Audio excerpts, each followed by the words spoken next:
Welcome back to the Crafty Maven Getaway. Today is Stash It Monday and I'm Desiree's Tell here on YouTube, and today I'm going to be focusing on scraps. So right away I knew I wanted to use this collection of My Mind's Girl, and when I usually keep all the collections in Ziploc bags, and I found these two big pieces of paper and they pretty much almost form a 12 by 12 page. So what I did was I grabbed some white cardstock and I'm going to adhere both those scraps down so they are out of my bag. Now there is going to be a little bit of a gap, and I'm going to go ahead and grab some orange cardstock and some yellow pattern paper from Echo Park, a complete different collection, because this collection right here is from My Mind's Eye called My Girl. And I'm going to fill in that gap to make it a complete 12 by 12 page. Now one of my tips is whenever I am needing more pattern paper to go with my layout, I usually draw from the most colorful page that I'm using, which is that plaid right there. So I grab some orange cardstock, like I said, yellow pattern paper, and I'm going to cut those down. Now this part is funny. I'm going to cut this yellow plaid paper down, and then I'm going to put everything away, and I'm going to go, where did that yellow piece of paper go? Looking everywhere, I literally had to stop the camera, rewind. I even measure it to say, did I cut it? And there it is sitting in my paper trimmer. I didn't even think about looking at my paper trimmer. That's like how absorbed I was in working on my layout. Now I felt like everything was becoming so linear, and when all those straight lines, it was just starting to look very plain. Everything was just kind of running together, so I needed something to kind of break it up, to give it a little bit more style, a little bit more texture, and that is when I grabbed my border punch, scallop border punch, and that way it just kind of creates, like I said, a little bit of a different look, and keeps your eye drawn to all the different colors and the shapes. So I like that right now, and I'm going to go ahead and adhere that down. And then next I'm going to then grab another piece of paper, not from this collection, that is the fuchsia pink. So as you can see, that very top chevron paper that is faced a different direction, it kind of also looks like zigzag lines. Those are two different blues. So when I look at that, to me it reads as a solid color, just because there are two different tones of blue. So I'm going to grab this We Are Memories, it's Valentine's Day paper. It has X's and O's on it. I am never going to use this. In fact, I don't even know why I bought it, because of the simple fact that I don't like the shape of it. It's not a square. It has all these scallops. So I don't know how I would ever use it. But just to make sure it doesn't go to waste, I'm going to use it as part of a mat to go around my photo.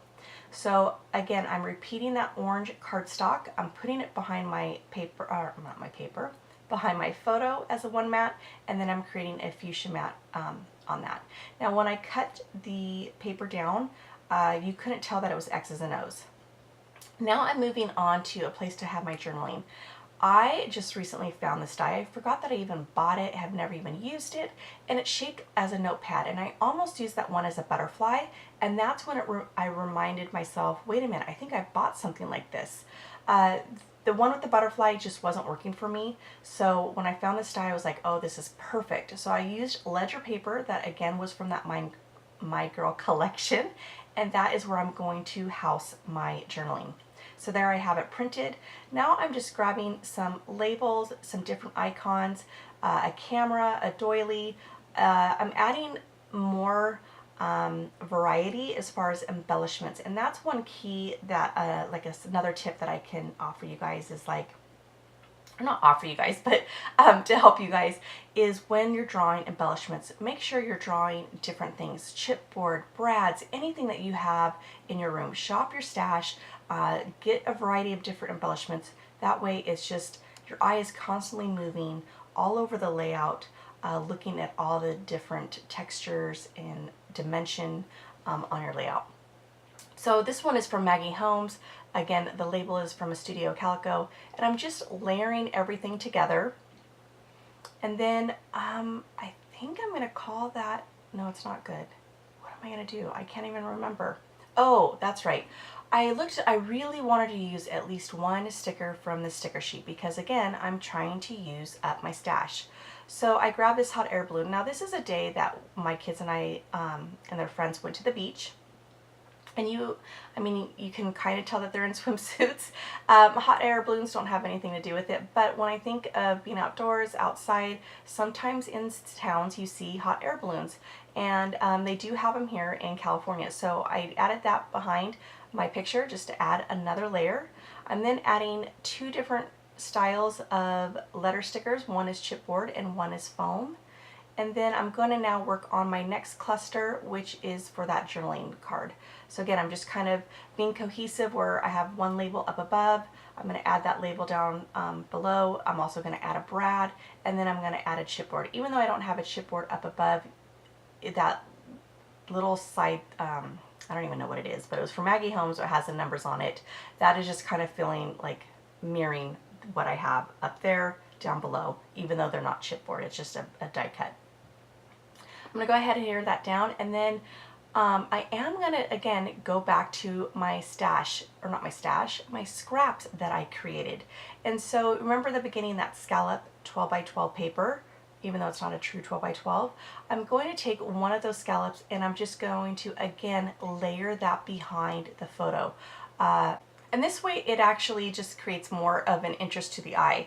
So the next I'm going to then take the negative from that notepad, and I'm also going to frame that behind the photograph. It kind of creates like a little bit of a frame. I'm going to add some ink splatters, and then I'm going to call that done. Alright guys, so definitely stay tuned at the end because I'm going to show you how I Frankenstein my letters.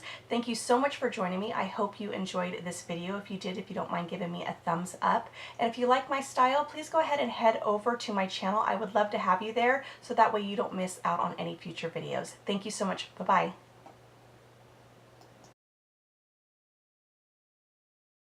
Okay, so I hope you liked that video, especially of using all the little bits of pieces of your new scraps that you made to create a layout of, just like I said, of layering it all behind the photo. I still had one more piece of that, but that's okay because I can always use it again. But still, it felt so good to get used up even all my scraps.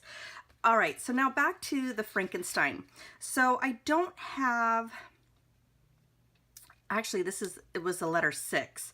So basically how I created this one, I curved it this way and then cut it like so. And that just flew somewhere, but there's my C. So is it perfect? No, but you can read that this says Children of the Sea. So there was my C, and that was just from a number, except for it was the letter 6, and this is one I just cut the letter 9. Then for my A, these are the Q's. So here is an A right here. All I did was I cut the little tail off from the Q because I never use Q's, but I always use vowels. So now I have even more vowels of letter A's. So this is all I have left, and I'm literally trying to create as much words as I can. Now for the R, it's funny, this is a letter K. I've done it in the past where I've cut the tail off the loop. And chipboard is a little bit harder to manipulate, but I cut the little loop off the K that was on top, and then it can kind of read as a uppercase R. But I wanted to create a lowercase. So again, I take off the leg, and these are kind of, my scissors are kind of dull. Okay, so I cut off that, and then so there I have part of the R, and then I'm going to just eyeball it and cut it like so. And there is my lowercase r.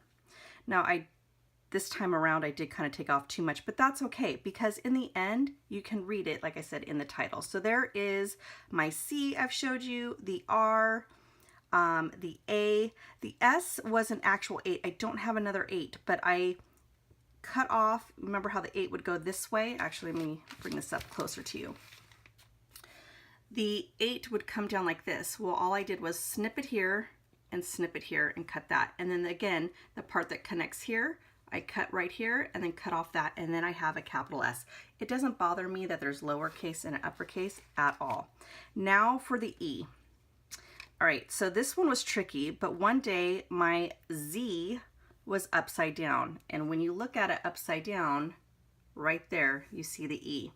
So again, it's a letter that I don't ever use. So I try to curve it as best I can, and now I have the letter E. So hopefully you enjoyed that little quick tutorial of at least one set of font of how you can kind of Frankenstein your letters. And sometimes when I'm Frankensteining them, I tend to look at if I have like an actual A left to see what throughout the alphabet of something else that could become an A, even such as this. So when I see this, I'm like, okay, well, without that tail, this is what the A would kind of look like, right? Well, I could do the same thing if I cut it right there. So, all right, thank you so much for joining me. I hope you enjoyed that, and you all have a great day. Bye.